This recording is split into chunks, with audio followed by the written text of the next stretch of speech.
Ms. Abrams, I want to talk about your role in the decision by Major League Baseball to boycott the state of Georgia and move the All-Star Game at an estimated cost of $100 million in economic activity and thousands of jobs for Georgia's residents. On March 8th, when describing the Georgia election law, you called it Jim Crow and a suit and tie. On March 10th, well before the Georgia election law was passed, you registered the website stopjimcrow2.com.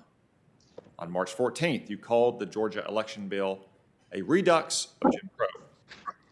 On March 25th, the bill passed into law. On March 31st, you wrote an op-ed in the USA Today about Georgia's law, and your first two words in that op-ed were, boycotts work. 2 days later, on April 2nd, Major League Baseball announced its boycott of Georgia. According to media reports in the days leading up to Major League Baseball's decision to pull the All-Star Game from Georgia, you spoke with baseball executives, you described the law as Jim Crow 2.0, and you urged Major League Baseball to speak out.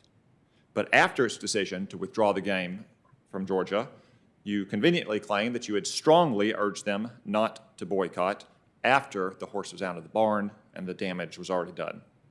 So, Ms. Abrams, in sum, you publicly attacked the Georgia law as Jim Crow no fewer than 10 times before Major League Baseball withdrew the game. You told corporations that boycotts work, and you told corporations that if they don't attack Georgia's law, quote, I cannot argue with an individual's choice to opt out for their competition, end quote. Ms. Abrams, after all these efforts to smear Georgia as a Jim Crow state, do you regret your central role in causing Major League Baseball to withdraw the All-Star Game from Georgia? First, Senator, I would not call Georgia a Jim Crow state. I would say that SB 202 is a law that has Jim Crow aspects, and I stand by that characterization because we have, I think, to great detail and great effect explained today why that is so. I also, in line 2 of that same op-ed, I acknowledge that boycotts work because as the progeny of those who used boycotts to gain access to the very rights we are fighting to defend, I recognize the utility of boycotts. However, I took a great deal of effort to explain why I do not think a boycott in Georgia at this time is the appropriate remedy. But I believe it is important to preserve all civil disobedience rights when you seek to achieve the outcome of justice and access in the United States. Number 3, I would say that my conversations with Major League Baseball were very clear about the fact that I did not think a boycott was necessary. I was very intentional about my language. I continue to be intentional about my language. And while I am not the commissioner of baseball, I'm not the head of a corporation, I am a Georgia citizen, and I have every right and responsibility to speak out against laws that will have an effect on my community. And yes, while I certainly regret the decision that MLB made to remove their game from Cobb County and the economic effect that it will have on Georgians writ large, I support anyone who will try to stop this type of bad behavior, this type of racial animus, this type of voter suppression from happening in Georgia or elsewhere in the country, because to me, one day of games is not worth losing our democracy. Thank you, Ms. Abrams. After you spent weeks condemning your legislature for passing Jim Crow laws and telling corporations boycotts work, I doubt that your words are going to be very comforting to the thousands of Georgians who will lose their jobs, will have their livelihood affected by Major League Baseball's decision. I want to turn now to Secretary Bill Gardner. I want to stress again that he's been in office since 1976, longer than 3 members of this committee have been alive. Back in the Army, we had a term for grizzled soldiers who had been in combat repeatedly, not just Afghanistan and Iraq, but sometimes Mogadishu or Panama, or I even served with one guy that jumped into Grenada in 1983. They were called been there and done that. If anyone has been there and done that when it comes to election laws, it is Bill Gardner. You have repeatedly, over decades, reviewed election laws. You see what is before the Congress now in the For the People Act with its sweeping reforms. What do you think this federalization of our state-based election system would do to your elections in New Hampshire, Secretary Gardner? Senator, it would be harmful to our elections in New Hampshire.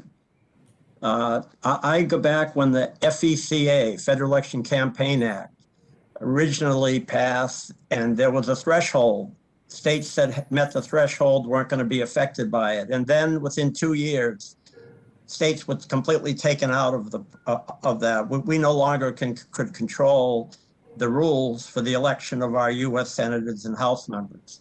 Then we went to the National Voter Registration Act in '93. And that act, people of New Hampshire, the local officials, wanted voter registration to be an in-person process. And the only way to maintain that in-person process was if we became exempt from the National Voter Registration Act. And so we passed legislation, made it retroactive to the effective date of that act. That was the only way to get exempt so that we could keep our election process the way New Hampshire wanted it. And we were sued, not by anyone from New Hampshire, because both parties were agreeable then, but from some organization in New York City.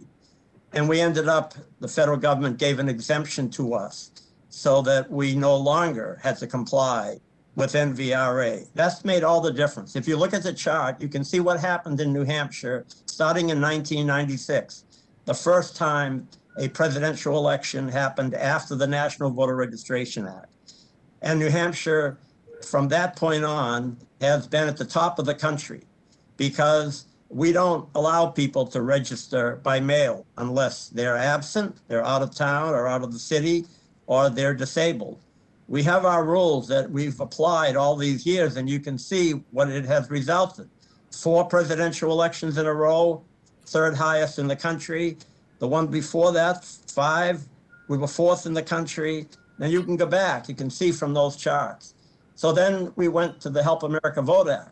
Well, we became exempt from parts of NVRA because we were exempt from NVRA, we didn't have to comply with the Help America Vote Act. We don't have provisional ballots in New Hampshire. We're one of 4 states in the country that doesn't have provisional ballots. So we've gone our way that has worked for the people of New Hampshire.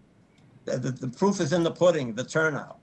And it's the same with this. Now they want to, if you were to pass this, you're completely taking away a process that has developed in New Hampshire for many, many years, works in the state. Why would you want to do it when the turnout is as high as it is? And it's, as I'm listening to all this, it's a pretty sad story in a way, because you have the state of Georgia. There's a New England state, Rhode Island, that actually had a lower turnout in 2020 than Georgia.